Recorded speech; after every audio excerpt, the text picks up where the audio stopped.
আমার একটা জামা কিনতে হবে, জামা পছন্দ হয়েছে, 500 টাকা দাও।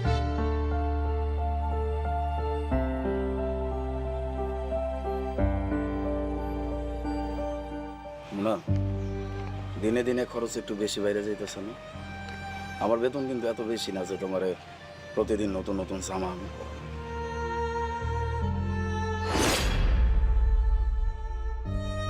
সময় যখন খারাপ যায় সব দিক থেকেই খারাপ যায়।